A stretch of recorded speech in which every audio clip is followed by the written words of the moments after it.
Thanks, Michael. So we just had a few minutes ago Kent and Nepper talking about checking for things in Halloween treats. Obviously, you've all heard about candy apples with razor blades. Um, this is a very sharp razor blade, as you can see. It's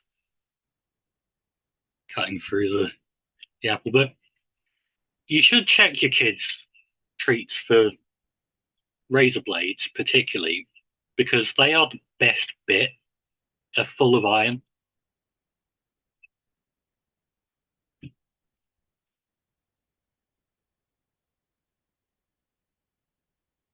Anyway, so my teleprompter has just decided it's going to die.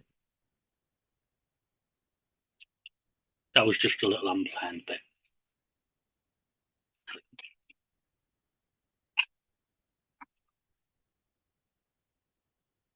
Apologies for that, technical difficulties.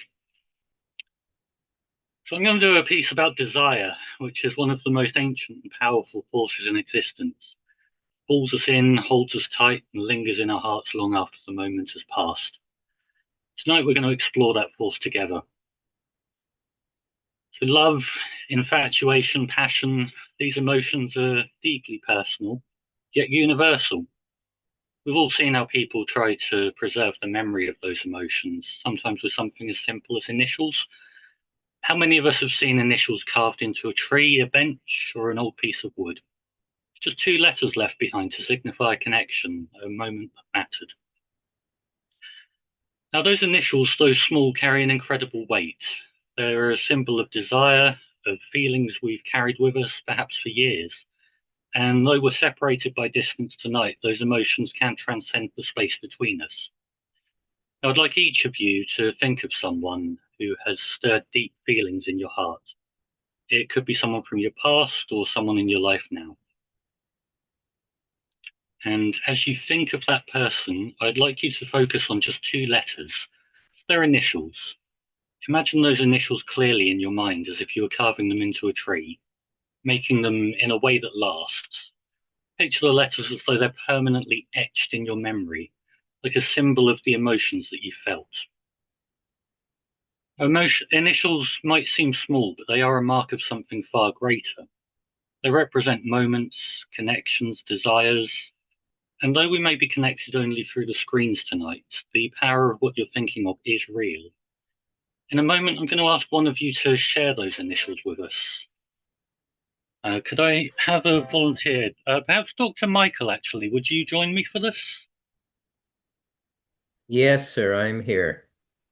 I know how you enjoy the particular effect that I'm performing tonight, so I thought if I have you as a volunteer. Thank you. So when you're ready, could you just share the initials of the person that you're thinking of? Just two letters, but before you say them, just think about the significance behind them. Imagine them as though you've carved them somewhere permanent. And then when you're ready, say them out loud.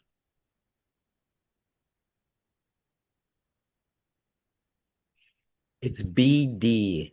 BD. BD. Yes, Okay.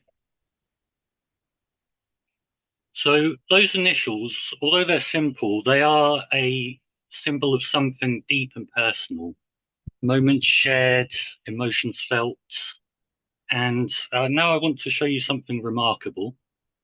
So you've seen the medallion that's been behind me this whole time. indeed. It may seem ordinary at first, but it does have the ability to hold something intangible, something that exists in your mind and your emotions. Just like those initials you imagine carved into a tree or wood, they now have a way of being marked here in this moment.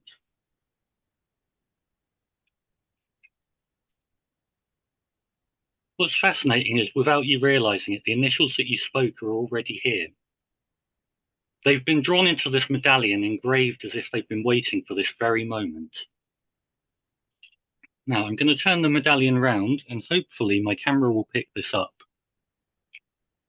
Ah, wow. There Wow. they are. Amazing. It's two simple letters, but filled with the weight of your emotions, your memories. These initials are a permanent part of this medallion, and just as they've been part of your heart and mind. And though we're separated by miles, the connection we've created here tonight is very real. So thank you for joining me there, Michael. Everyone could give Dr. Michael there a round of applause for participating. Thank you so much, Simon PIERCY, for sharing that. More